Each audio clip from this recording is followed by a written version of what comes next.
Dr. Noguera is really here to take questions and provide you answers to build off his earlier presentation. And so Trish Schaefer eventually will come over here and grab a microphone, and myself, we're going to wander around so that you have an opportunity to ask questions. Y'all have a copy of the book. Had anyone read the book prior to getting it today? Good, one person. But you all read it by the end of the weekend, so that's good to know. Raise their hands and we call them. So I'm going to kind of get the questions going, and you talk in your book about really the need for leaders to be courageous. You talk about sort of 5 components of courage, getting to your core and making meaning, constancy, facing facts, facing your fears, and building relationships. And so I'm hoping that maybe you can elaborate for the group what it is you mean when you talk about a courageous leader, what that looks like when you go into a school, maybe what it sounds like. Thanks for the question, Paul. So, I think our images of principles, especially, are too often influenced by what we see on TVs, TV about or movies about schools, and you get this impression you got to be this charismatic figure or this kind of larger-than-life figure, or walk through the hall with a baseball bat or something. And what the good news is that there are so many styles of leadership that I've seen that are effective. I've seen people who are the kind of quiet leader who is kind of behind the scenes, building others up. I've seen the person who's the cheerleader, who is able to rally the troops and keep people inspired. So the main thing I would say is that leadership has to be a reflection of your personality. You can't fake or adopt some new personality to try to be this courageous leader. But courage is, I think, one of those essential qualities. And by courage, what I mean, and what Alan and I mean when we wrote the book, and why we thought it was such an important part of equity, is it's knowing when and how to interrupt things, right? To call attention to the fact that what we're doing is not working. And why does that take courage? Well, let me give an example. I was talking to a group of principals in a very affluent district in New Jersey. And they'd invited me to talk about their achievement gap. Now, most of their kids are doing really well, but small numbers of their kids weren't. And they were asking me for my advice. They said, well, some of what's wrong is that kids have been denied the opportunity to learn, and no one has acknowledged it and done anything about it. And so we pretend as though we've done everything we can, but if you actually were to look, you would see we haven't. So a principal raised his hand. He said, I see an example of what you just described in my school. So everybody looks at him. He said, well, I'm new here. I'm the new principal at the high school. And what I noticed was that when the bell rings, there's a group of African-American boys that linger in the hallway. It seemed like everybody was okay with it, but I decided I was going to make sure they go into class. So I started to escort them to class, and then I saw that they were all going to class in the basement. He said, now, I didn't even know we had a basement. I didn't know we had classes down there. And that's when I learned that the special ed classes were held in the basement. And when I went down there, I saw there was no learning going on at all. They were just kind of playing games. And the kids told me they were tired of people saying the dumb kids go to class in the basement. So in front of the whole group, he says, I think it's time to get those kids out of the basement.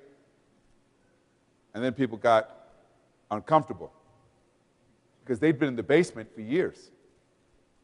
And it took an outsider to come and say, this is wrong. Now, you may not have a basement. You may have a bungalow out back, or some other room in your school where you know that teacher does not have what it takes to meet the needs of those kids. Sometimes you can hear it in the screams coming out of the room, or in the referrals that are constantly coming, or sometimes you just see it at the end of the year when you see the evidence. It takes courage to do something about it. Now, I already said that blaming the teacher is not a strategy. Right? Because if you got to work with that teacher, you got to figure out how do I get that teacher to be better. Right? Sometimes we set people up to fail too. And so we might have to even be more creative about what's the solution. But that's just one example of where courage is necessary to interrupt things that aren't working, right? That we know aren't working, and to call attention to it and say we've got to do things differently. And I can give other examples of principals. I had worked with El Cerrito High School in Northern California, and they were very concerned about college readiness for their kids. And a group of teachers in the English department said the real problem here is tracking. Because we have tracked our kids in ways that ensure that the kids in the lower tracks will never get college ready. Because they're not reading enough, they're not writing enough, they're not challenged. So they wanted to detrack the English department. And the principal said, okay, are you ready for it? And they said, yeah, we're ready for it. We planned, we prepared, we read the research, we're ready for it. They engaged me to be an evaluator to study the impact. I said, okay, let's do it. So they did. And I got to observe the classrooms while they did it, and they saw that it was much more challenging to teach classes with kids of different abilities, and that a lot of things that worked before didn't work anymore, and they had to figure out ways to differentiate support. And then they presented their work to the rest of the staff. And there was a lot of skepticism because this is a school that had grown very accustomed to tracking, even though it was very clear that it had resegregated the school, segregated from within. But the courage of the principal was in allowing the teachers to lead. He didn't say, we're going to do this. He said, let's look at the data, let's look at the evidence, let's hear from the teachers that have done this, and now let's talk about it and what we're doing with our kids. And what he did was he created an environment where they had to accept responsibility for the outcomes. The biggest problem in a lot of schools is the people who work there don't think they're responsible for what's happening to the kids. And unless you can change that, nothing will change. Is that a good answer? Very good. Very good answer. Very good answer. Does anybody have a question that you'd like to ask now, or I can continue to try and make this? Here, we have a question over here.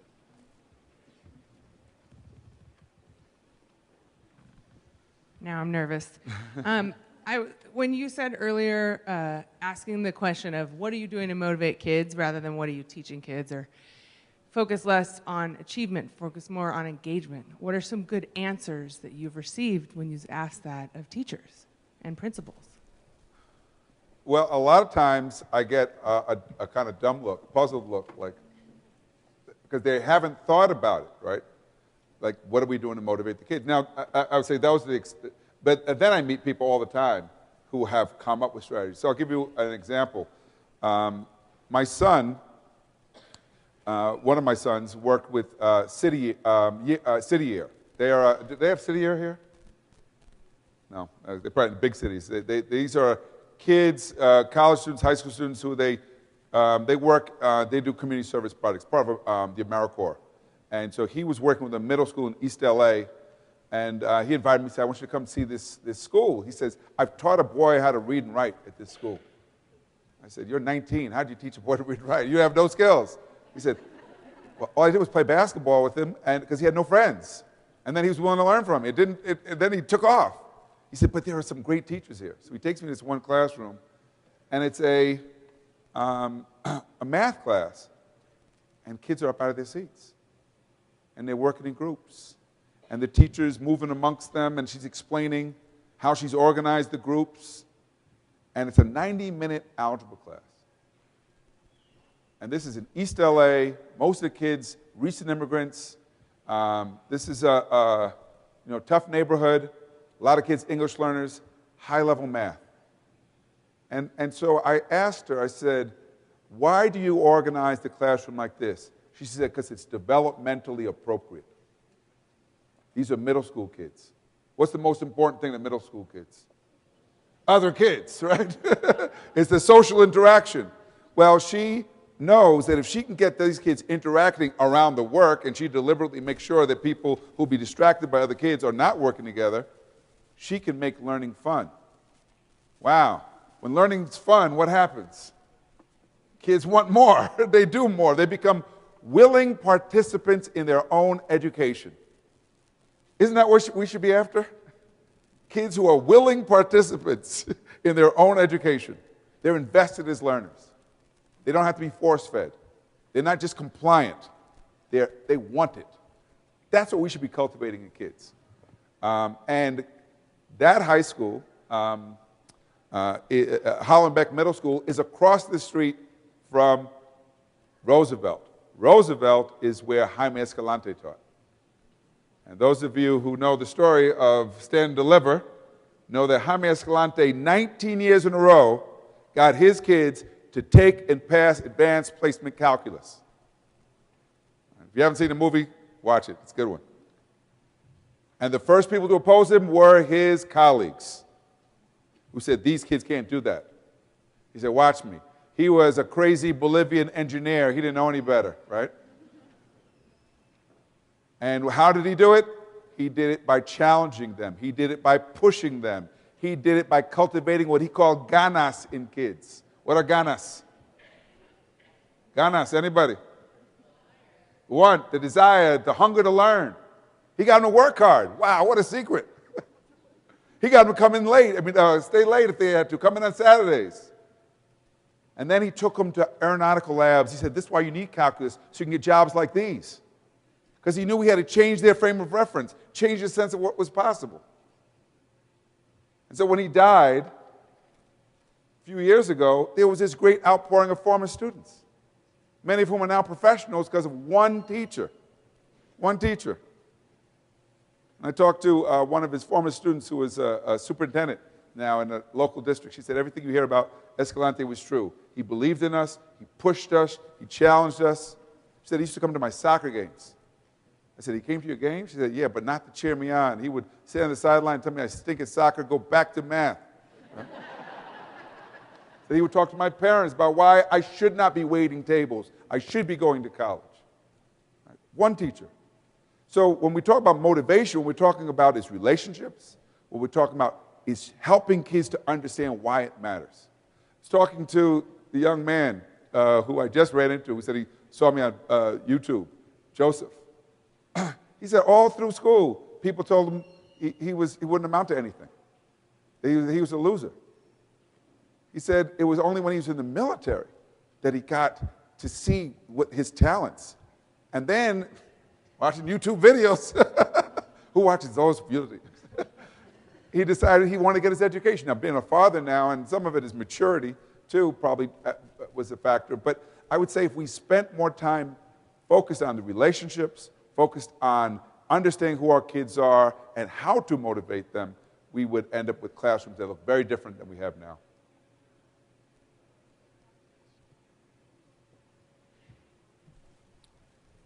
Please. Good morning.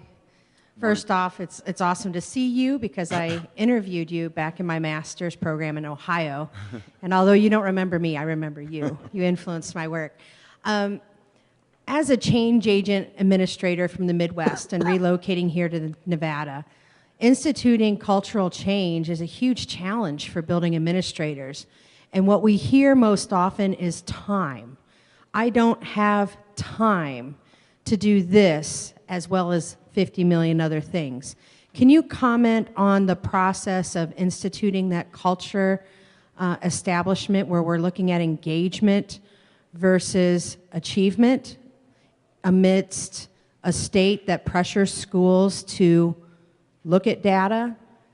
How do you change that attitude when you have a resistance from state level as well as time stress at the school level? So let me first acknowledge time is a scarce resource, and we'd have to make sure the time we do have for planning, for preparation is used well. We don't have enough of it. At the same time, I would say, and I know there's somebody here from Big Picture Schools. Where is she? All right. There are schools out there that have figured out creative ways to use time. The schedule of our schools was not handed down by Moses, right? Moses did not give you your schedule and say, you must organize your time this way. Who created your schedule? You do, right? And maybe, some districts, the district creates a schedule. I'm not sure. I don't want to generalize here. But we need to adopt schedules that match the needs of our schools, that match the needs of some classrooms need to have more time. Right? When I talked about them building advisories into the day in Abington, that is a scheduling challenge, isn't it? Because if your schedule doesn't allow it, then it means you have no time to get to know the kids. So if you start by saying, no, getting to know the kids is important. I asked the principal of that school I described, how do you get the kids to come in a day earlier just for community building? He said, we tell them they have to. I said, what if they don't? He said, well, they didn't, but we tell them they have to. And guess what? They come. Right? We act like the schedule is such a barrier when in many ways it's an artificial barrier. And I would encourage you, and I realize that people get a headache just thinking about it, saying, oh, changing the schedule, that's so hard. But I would say if we think planning time is important, when I said earlier, getting teachers together to analyze student work was so important for improving teaching. Right? Well, that's a scheduling challenge, isn't it? Because it only works if you do it regularly. It can't be something you do once a year or twice a year. When it works, it's happening weekly. Because you bring the work into the room, and first, people are afraid sometimes, because now they know I could be judged, because people have been working in isolation. Right? So you have to create a climate of shared vulnerability. So this is not about judgment. This is not about pointing fingers. This is about getting better together. Right? And over time, what I've seen consistently is they will like it. Right? They will benefit from it. But don't let the schedule say, oh, I wish we could do more of that, but the schedule won't allow it. If you decide that that is critical for improving teaching, then you find a way to build it into your schedule. So over and over again, I would say, yes, time is an issue, but it's an issue that we allow to be an obstacle. We've got to be more creative in how we use our time and how we make time. So, and I'm sure there are some examples here of schools that are doing, how many of you got late start or early start, sometimes to create more PD time? There are a number of places that have tried different ways to alter the schedule. So this may build off Stacy's question a little bit. When you talk again about the courageous leader, you talk about the need to face facts and to face your fears. Yeah. And you talk about many of the schools that you use as examples, some catalytic events sort of occurred and spurred this equity work. How far do we really have to look in terms of facts or data to find inequities? And what are the fears that you're referencing? Which fears are we talking about facing? So, by now, all of us are used to getting data on student achievement. And I'm a believer in data, but I also know there's no magic in data. The data by itself does not tell you what to do.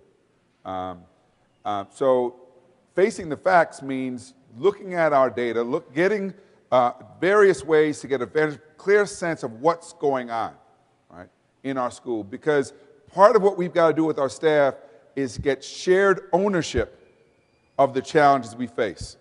If you as a principal, the only one thinks we've got to focus on something but nobody else does, your school's not going to move. When I described Brockton, they took time to get buy-in around a strategy. It started out with shared ownership of the problem, right? Facing the facts, facing the data. But sometimes that's still not good enough because people in their heads have their own explanation. They say, oh yeah, those special ed kids aren't doing well. Oh yeah, those Latino kids, they're still not performing. And they have in their head an explanation that has something to do with those kids, not with them. So sometimes, and the reason why we did the book is it's important to shift the whole frame of reference and talk about places. Well, guess what? Here are schools that serve kids just like ours that are doing a lot better. What are they doing differently? Karen Chenoweth has written a few books. One of them is called It's Being Done, another one, How It's Being Done. Like our book, it profiles places that are getting better results. What are they doing? What does the work look like? And that's important because what it does, it starts to create some dissonance. Right? between those who are blaming the kids or their parents and then saying, oh, it doesn't have to be like this. I did that. I was visiting Tuscaloosa, Alabama, home to the great Crimson Tide, and visited Bear Bryant High School, an underperforming school, university town, underperforming high school, no connection to the university. And most of the students at this school were black. And I could tell just after a short time that the teachers believed those kids could not achieve. And I asked, I said, I bet you most of you have never been to a school with high-performing black students before. And they looked and said, yeah, never have. I said, well, how many of you would like to come with me to see one? And to their credit, they sent 7 people at the start of the next year up to Brooklyn, and I took them to Medgar Evers High School and knocked their socks off because they had never seen high-achieving black students before. And then they realized, oh, the problem is not the kids. The problem is us and what we expect of the kids.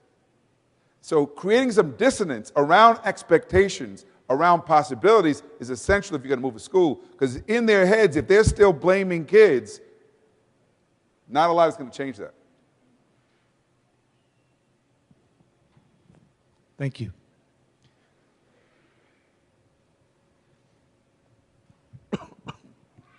You talked about the shared ownership and getting buy-in and all those things, and I had read about Brockton High School, but when they first started this, that if you weren't on board, they just asked you to leave the professional development that was going on, or PLCs that were going on. They just asked you to go to a different room. And I've always been curious, and I don't know if you know this or not, but how did they handle the divisiveness that would cause among the staff, and how did they handle the lack of continuity then that not all the kids were getting the same kind of instruction? What did they do to address those things? So they took, and this is important, they took the long view, right? Say, okay, you may not be ready now, but we're coming back, right? They said, we're not going to allow a few detractors to prevent us. They said, we'll work with the willing first, right? Think about it. You know, how many times you go to school and there's a few people who are naysayers and they get to influence the whole group? Brockton, they said, no, we're going to work with those who are willing, and we'll build.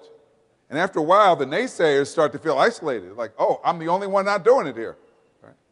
And they gradually won over. So it was a strategy that was based on the idea of incremental change. When I talk about the importance of thinking about change incrementally, some people say, oh, no, we need urgency. Well, tell me any place where you've seen a school change dramatically in a year. Only place where that's happened where they cheated. Right? Change is always slow because we're not just changing practice, we're changing cultures. Culture change is incremental. Right? And so that's what they did at Brockton. And it didn't happen overnight. It took time to win people over. And, but having other teachers lead makes a huge difference. So it's not just top down. That makes a huge difference.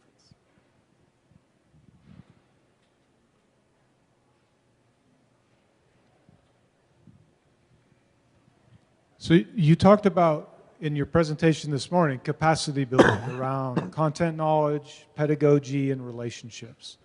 What advice would you give to these building leaders regarding shifting, sort of treating equity work, social emotional learning work, the building of relationships as in addition to instruction toward its part and parcel of instruction? Yeah, that's a really good question. I'll give an example and then I'll reinforce it. So I'm working with a school in Brooklyn, and this school, 30% of the kids homeless. High-performing school. PS 28. They're fancy names for our schools in New York, right? And the teachers explaining the systems they have in place to support kids and to support teachers. She said, let me show you the professional development going on for my teachers today. 7 teachers in a room with 2 social workers. And the whole focus on how to respond to social and emotional needs in kids. And teachers are posing questions. How do you deal with kids who are aggressive? How do you deal with kids who have anxiety issues? How do you deal with kids who are depressed? One teacher says, I have a child with attachment issues. He's attached to my leg. Can't teach. In every case, the social workers are giving very practical suggestions. This is what you do. We'll come and watch. If it works, let us know. So I turned to this principal and said, why are you offering this as PD for your teachers? She said, because my teachers have to be more skilled to work in this school. This is not a school for, I can't just take anybody here, because my kids have high needs. So I have to make sure, and if I didn't do this, and until I did, they're referring too many kids to special ed. Said, I have already a lot of kids in special ed. All of our teachers need to work with our kids. And this is part of their training. So the second of those 5 essential ingredients was building the professional capacity of your staff. At the core of relationship building is knowing how to address those social and emotional needs in a student. That typically does not come from the university training they've gotten.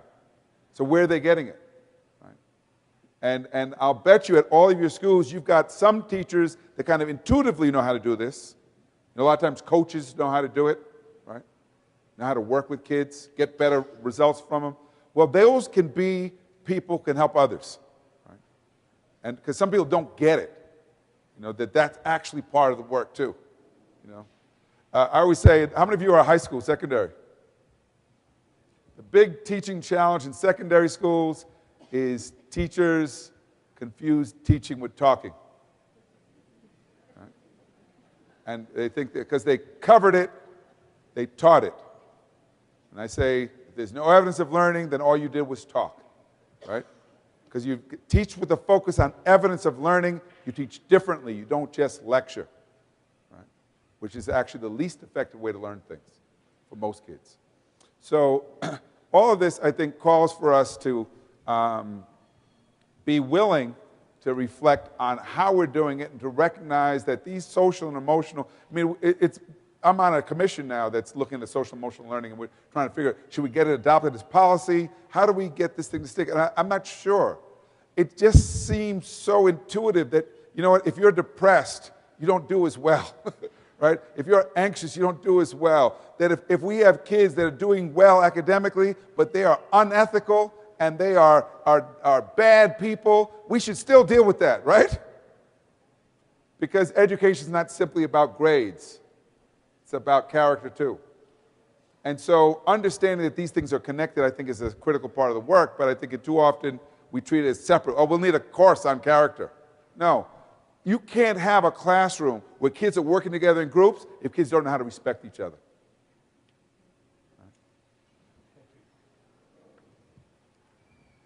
Hi. Yes. Oh, I don't know if you can hear me. So one of the pillars you have is around family engagement. We try to do our best engaging our families and community, but our challenge remains, how do you really engage the most disenfranchised communities, our communities of color, especially here in our district that now they're becoming the majority, or we are the majority. How do you do it in a way that is genuine and is two-way? So it's a huge challenge, and it all comes down to trust. It all comes down to trust, which means that you need to be able to find ways to get people who know how to communicate and establish some rapport with those families into those communities, right? Because, especially parents who've had a history of failure in school, a lot of times school is not a place they want to spend their time or where they readily feel accepted and welcomed. If there are families that are poor and working real hard to support themselves, then they've got other challenges that they're dealing with. It doesn't mean they don't care about their kids just because they don't show up at our schools, though. Right? And so building the trust is essential. Now, I like home visitation, but you've got to, before you send people out, you've got to prepare them, right? Because they're not there to judge families and what their homes look like. They're there to let the parents know, I'm here for your child. I want to build that relationship. But I'd say if we do that kind of work to build the partnership, because what we're after is a partnership. Right? And in that partnership, we want the parents to know they have a role to play in supporting their own kids. It's not just about the school. Immigrant parents a lot of times don't get that. Immigrant parents a lot of times think, if I just send my kid to school, that's your job, not my job. And I was talking to a group of Vietnamese parents in San Francisco. I was explaining why parent involvement was so important. And one older woman looked at me and she started shaking her head. I said, "What's wrong?" She said, "I'm a garment worker. I work 10, 12 hours a day. I'm tired." I said, "I thought they were professionals. I thought they know how to teach my kids."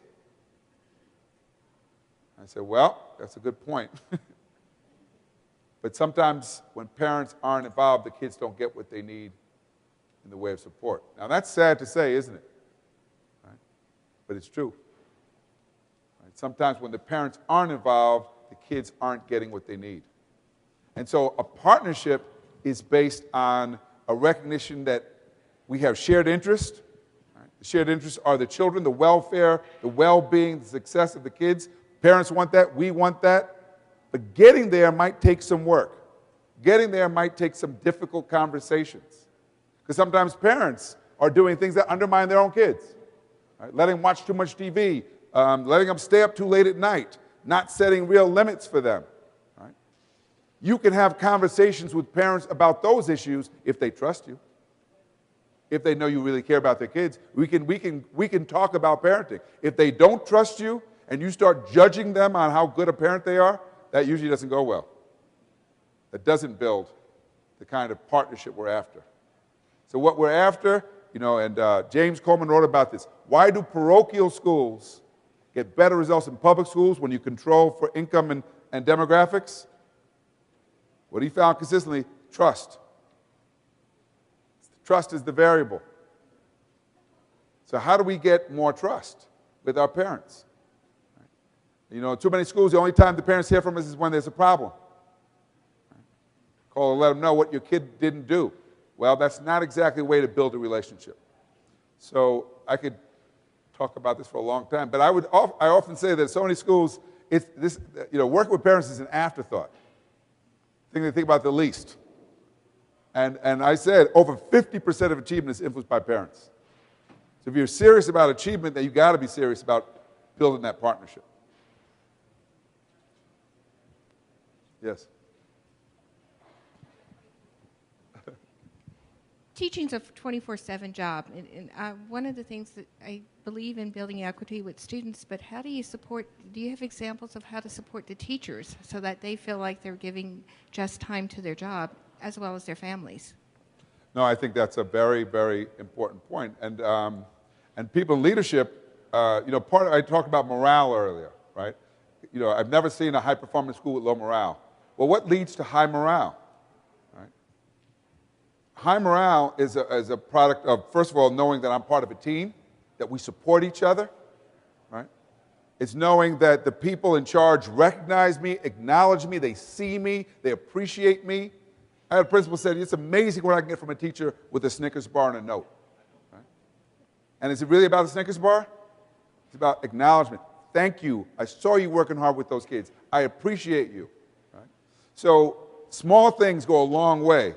But then we know that teachers are people too, right?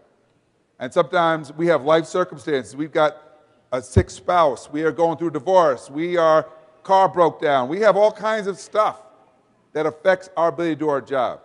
Right? Being able to hear them and have a relationship so we can at least demonstrate compassion and empathy, I think is critical part of of leadership. Because if you think about, and teachers say this all the time, why is there high attrition in some schools and not in others? It's all about that sense of camaraderie. It's about the support I get from my administrator. It's about the conditions I work under. Right? That affects my morale. It affects whether or not I'll stay. So I think recognizing that we've got to take care of people. Teaching is an emotionally draining job, psychologically draining, sometimes physically. Some people, get urinary tract infections because they can't go to the bathroom, when they need to, right? These are serious challenges to be a teacher, and so we have to take care of the people that are doing it. It might sound trite, but you ever heard the saying, "Feed your teachers or they'll eat the children"? Right? So sometimes you got to feed them literally, but a lot of it is about taking care of your folks. You take care of your folks, they will take. Abuse trickles down, but so does support, so does care. Yes.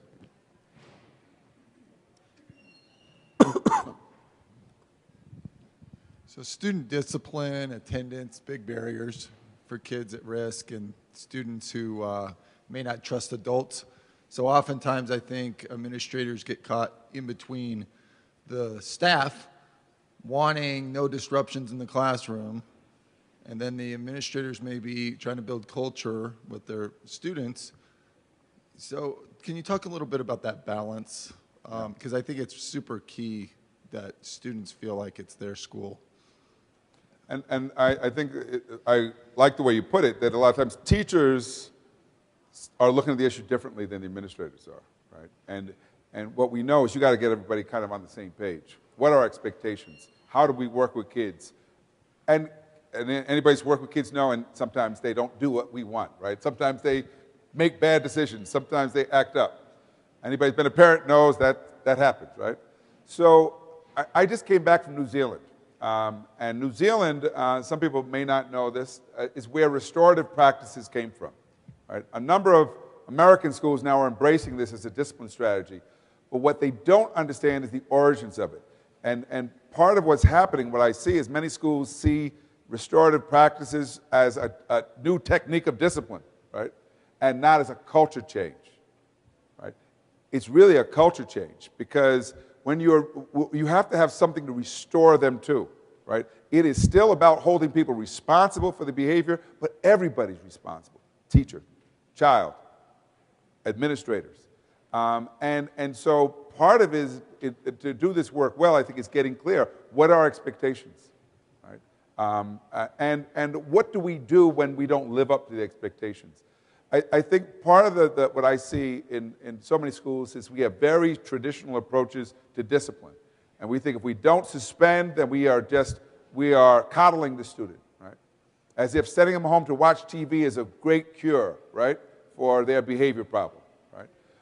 And that's why I'd say, why aren't you more creative? You know, the kids themselves will tell you, losing privileges a lot of times is has much more of an impact than being sent home to watch TV.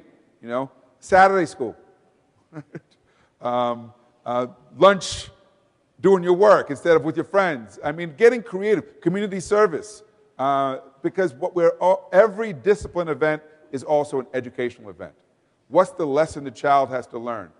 I try to remind educators, values are more important than rules. Values are more important than rules. If kids internalize the values, they'll stick. The rules are only as good as our ability to enforce them.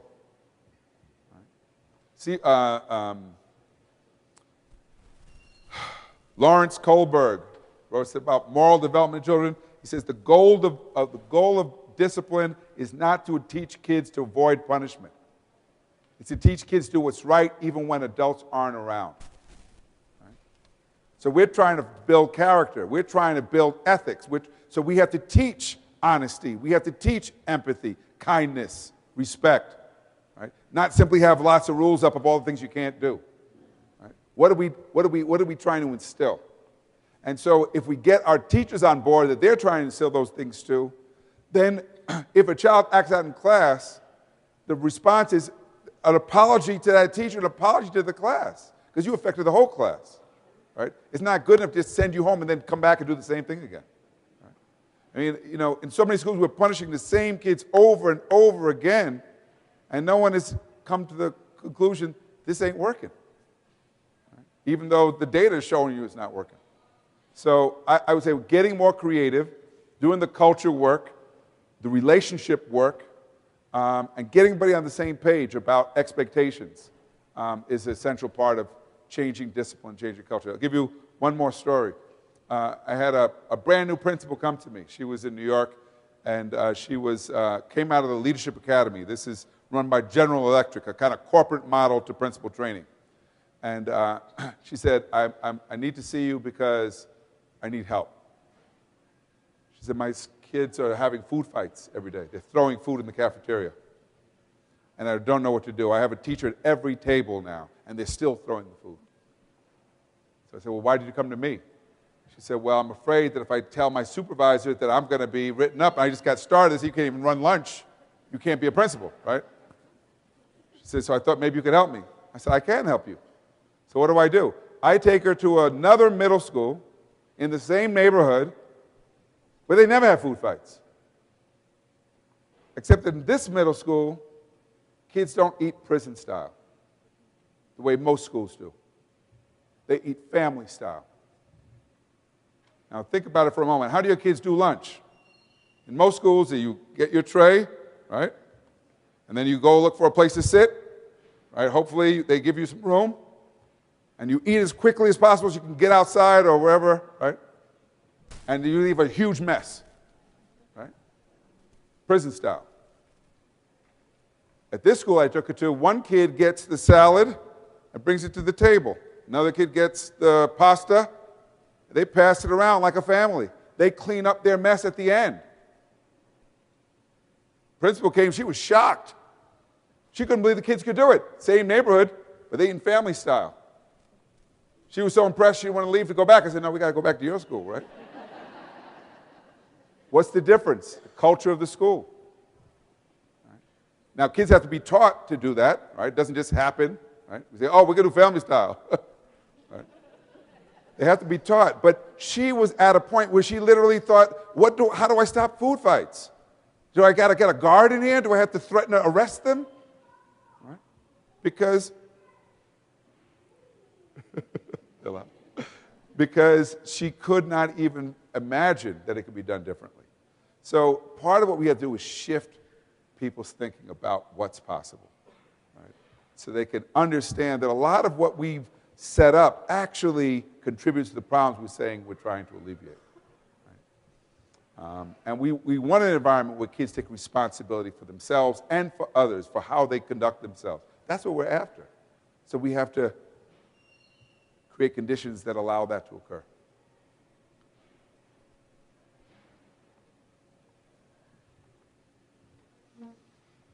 So you've talked about building culture with your staff, building morale, getting everyone on the same page. These are the leaders. They're the building leaders. You talk in your book about getting to your core. And essentially, I take that as defining your why or your purpose. Can you talk to these guys about what that means and how meaningful it is for building climate within the building? So really important, right? Your core values. Why do we do this work? If we're doing this work for the money, then you're probably very bitter, right? Because you're not going to be rich at this work, right? You do this work at the expense of yourself, your health, your family, right? It takes a toll. But ultimately, if I were to scratch the surface and ask most of you, why are you doing this work? You say, I'm doing this work to try to make a difference. Right? So then the question becomes, how do we know if we're making a difference? Right? And that's where our values become really important. Because we lead with moral leadership. Right? People watch you as a principal. Everybody watches you. Right? They know if you came to work late. They know if you look like you didn't get enough sleep the night before. They know if you wore the same shirt 2 days in a row. Right? Because they're watching you. The staff is watching you. The students are watching you. The question we have to ask ourselves is, what are we modeling for others? Right? In terms of our values, in terms of the behaviors that we expect of others. And so getting clear about those core values, I think, is an important part of figuring out, okay, how do I make a difference?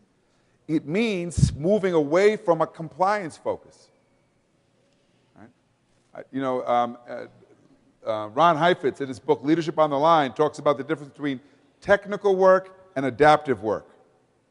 A lot of the technical work in education is about compliance. Right? Making sure the kids get tested on time, the bells ring, you did all the fire alarms when you're supposed to, right? That's technical, it's important, but it's not sufficient for getting kids engaged or for creating a safe, orderly school where people are motivated. That's adaptive work. Adaptive work forces us to reflect on what we're doing and keep asking, are we making a difference? Are we achieving our objectives? Adaptive work is done with other people, not in your office. It's done in relationships. You've got to have a view of the classroom, because the most important work in the school is work that you're not directly involved in. Right? That's humbling, right, when you think about it. So then your job is to support people who are doing the most important work in the school, which is in the classroom. And if you're not in the classrooms on a regular basis, then how do you know what that work looks like? And if they don't see you, they're going to think you don't think what they do is important. So adaptive work shows up in our presence. It shows up in our how we use our time. It shows up in our visibility. It shows up in our interactions with kids, with staff. I have one of my former students now is, he was Teacher of the Year in California, Kadir Rajgopal, written a book for ASCD. Now they've made him an assistant principal at a very, very tough high school. And so he came in, he was not sure. He said, what am I going to do? He says, I want all the ninth graders. I said, okay, you got him. All right, so he's got all the ninth graders. What does he do first? He takes the custodial staff out to lunch. Why the custodial staff? He said, because this school looks terrible. So he sat down with the custodial staff, took them to Applebee's. He says, what are your dreams? What are your goals? They looked at him and said, no one's ever asked us that. And they started talking about their lives and what matters to them. He said, I need you to work with me to make the school beautiful, because this school looks like crap. He did the same thing with the receptionist. Took her to lunch. He said, I need you to welcome people. I need when parents come that they feel like we're happy to see them. And then he did it with his staff. He said, I know that you're here because you care about kids. And he took each one of them time to have a conversation with each one, because he said, if I treat them like people, they're going to treat the kids better than they do now. But we did a panel together in December, and he brought 2 of his students with him, both of whom had been homeless. And there was a girl, she said, I roamed the halls all the time, and no one said a word to me until he came up to me and asked me what I was doing and told me that I was at risk of not passing, and then went to my home and talked to my mom. She said, all I really wanted was someone to show interest in me. And now I'm doing so much better. So it sounds trite, but when you talk about getting to your core values, it is about, do we see the humanity in others? Do we build that connection? We want people to give more. Well, let's honor them and acknowledge that they are, in fact, giving a lot. They do come home drained and tired at the end of the day, and we need them to keep coming and to keep giving, because that's the essence of this work. And so I would say getting in touch with those values is really a critical part of being a leader that people will work for, that people will give for, that people are going to, go the extra mile. Yes. I love your comment about compliance-oriented classrooms. We're fighting against that here in Northern Nevada for sure. This is kind of a long question, so I had to write it down, but it's got 27 subparts. I'm sure you can get to all of them. So when we talk about meeting kids, since our current generation of students learn sometimes in spite of us through digital media, right? So I watch my daughter YouTube. She's learning incredible amounts of stuff on YouTube. Have you been, in your travels, have you been to a school or a district where you've actually seen a hybrid curriculum that addresses equity issues, that addresses engagement issues, not just digitized worksheets, right? That's not what I'm talking about, but like where a teacher can actually get the kids motivated with a mini lesson and then maybe branch out into meeting kids at their individual levels with an online curriculum. Have you seen that yet? Because sometimes, like I said, they're learning in spite of us. Sometimes we slow them down sometimes in the classroom, or we disengage them with some of the compliance things that I think you were referring to. Right. So have you seen anything like that? I have. Not enough, but I am seeing, Edutopia. How many of you have seen Edutopia? They have some great videos of schools that are doing that kind of work very well. So I encourage you to take a look. I visited a district like that, Bradley, in Central Valley of California recently, blown away by the work they're doing. They're going to get written up soon because of their approach to personalized learning, and a lot of it does involve technology. But again, a lot of them are kids who don't have internet access at home. So they can't just rely on everything for technology. They've got to figure out how to use it as a tool to get kids engaged. And so I think it's beginning to happen more and more. Larry Cuban, who is a professor at Stanford, former superintendent, he's a techno-skeptic, right? And the reason why is because he says we often think that there's a technical solution to our problems, right? We just get more laptops, if we just get the iPads in, that's going to solve everything. And it never does, because we don't recognize technology as a tool. Remember those 5 essential ingredients I gave? Technology was not on the list, right? Not on the list of one of those essential ingredients. It's not to say that technology can't be a tool that can enhance learning. I think it can be, but we can't see it as a panacea either. Hello. Hi. How are you? Good. So one of my questions is, because one of the purposes of these summits is to bring together stakeholders from the private sector, the nonprofit sector, the public sector, to talk about ways that everybody can engage to support kids and education. And so when we look at those 5 essential ingredients, beyond just a culture shift or strong leadership in schools, what can policymakers do in the public sector, and what can nonprofits and foundations do in that sector to help support some of these 5 ingredients? So if I had my way, I would, and I spoke at the Education Commission of the States, and I met the governor of Nevada there, and he actually heard my presentation. I said, these 5 essentials should be guiding policy. That's what we should tell schools to be focused on, those 5. Right? We tell them instead, focus on test scores, focus on teaching the standards. You know, those test scores are outcome measures, right? What we don't make clear is what's the work that has to happen to get better results for kids. Those 5 essentials give you some greater clarity.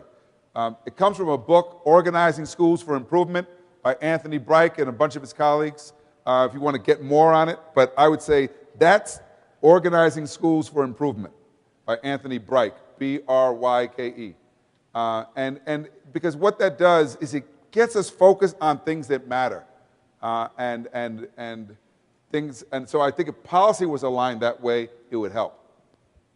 It would help a lot.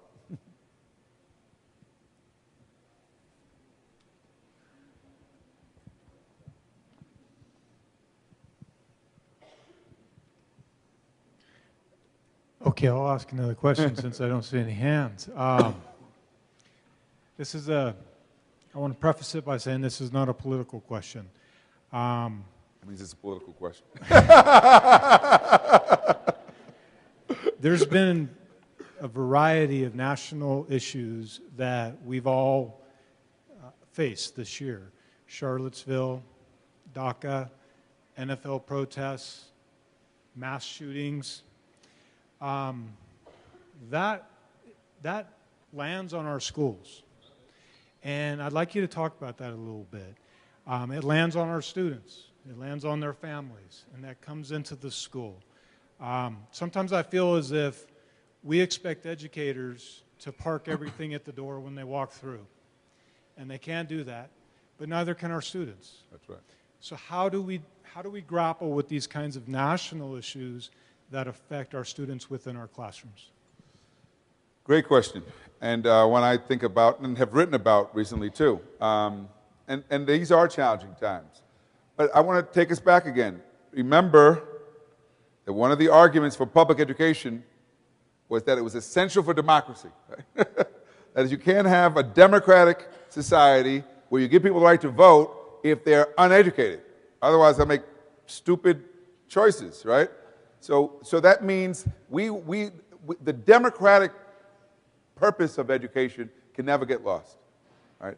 So what does that mean? It means that our kids need to grapple with these issues. They need to be able to debate. They need to be able to see other perspectives. They need to see behind issues, so they're not just influenced by fake news. They need to grapple deeply with complex issues. Schools have got to be a place where that happens. Now, how that happens, I think we can discuss. It might be, you can't put it all on the social studies classes to do it all, because sometimes issues are so big, they have to take out, but I think that's where our staff can come together and say, look, we need to talk about this with our kids. How can we do it? Should we do it through an assembly? A school I work with in New York, they do town hall meetings once a week. Kids plan the town hall meetings. It could be about an activity that's going on in the school, in the community, in society, and then they work with the teacher to plan it. The idea is to get a discussion about something that's important that matters. So the democratic education is a part of the work. I think we live in a society where people don't know how to talk to people they disagree with. Right? We'd rather just talk to people we agree with already. We don't do that well, right? Well, part of what we got to be able to do is to hear other perspectives, challenge respectfully, dig deeper to understand the roots of why we think the way we do. I think that's a part of being a good citizen in a democracy. And I think schools have to make a space for that and figure out reasonably, while we still cover the core subjects, where to build it in. So, Thank you. think about it, all these kids are going to vote one day. Right, we want them to vote intelligently and know how to read a ballot. Other questions?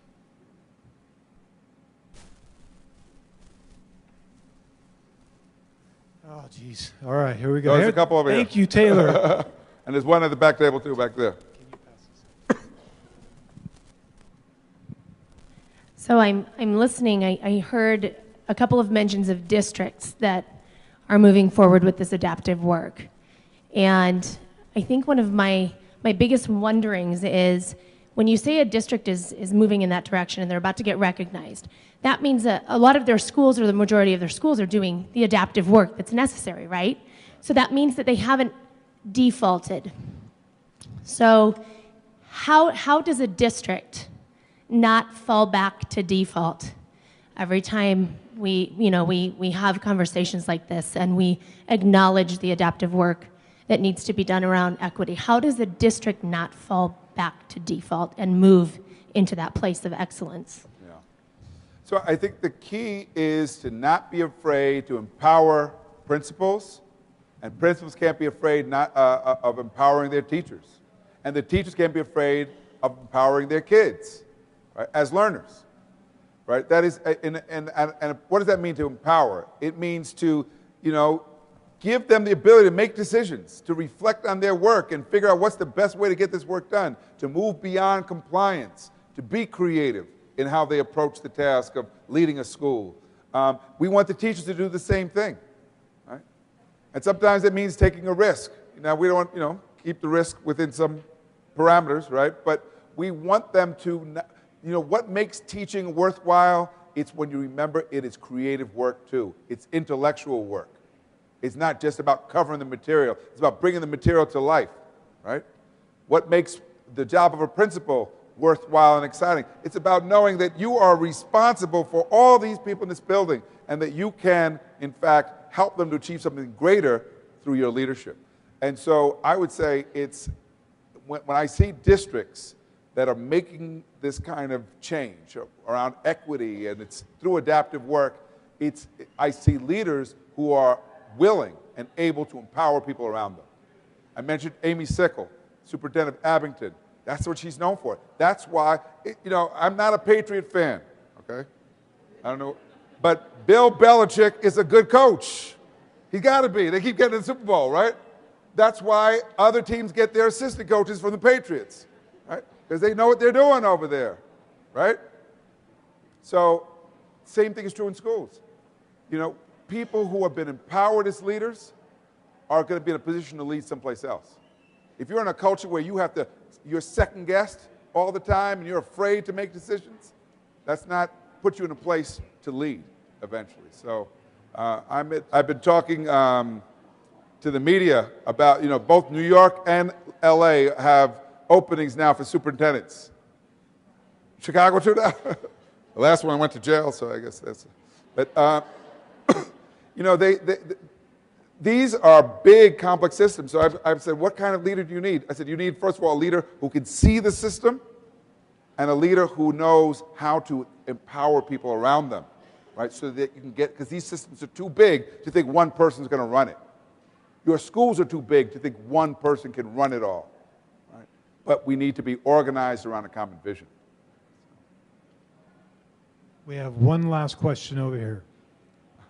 Hi, Dr. Adriana, Noguera. that's a former student here, another former student. Everything you're saying sounds good, and like we're on fire to make changes, but it feels like a lot of times we're pushing against systems and structures and policy that we almost have to go around to make things happen. So what are the appropriate ways that we can push on policy and systems so that, I mean, we serve 64,000 students in about 96 schools.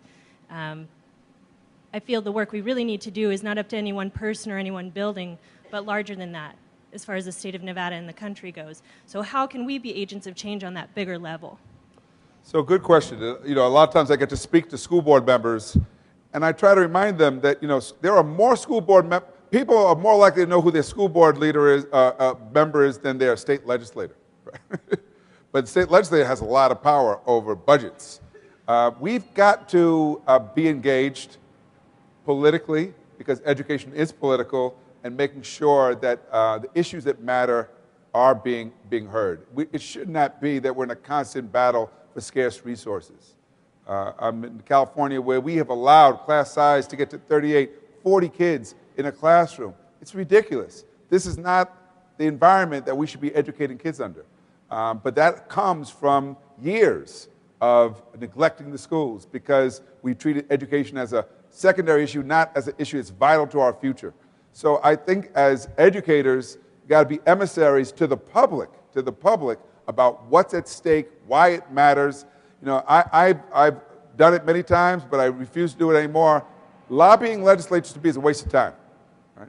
Because our elected officials are more likely to be followers than leaders. They follow public opinion. We have to shift public opinion to get the public to know your public schools are vital to your economy, they're vital to our future. Our public, the older people need to know. Anybody who's retiring, guess what? If we don't have kids working, your retirement's in trouble. That's the way Social Security works. We're all in this together. So we have to be able to educate the public about why this is important. And I can't say enough, because I think that sense that the public good is important for our future is in jeopardy right now. Thank you very much, Dr. Noguera, for sharing with us your leadership, provoking us in the most positive sense of the word. Everyone, round of applause. Thank you.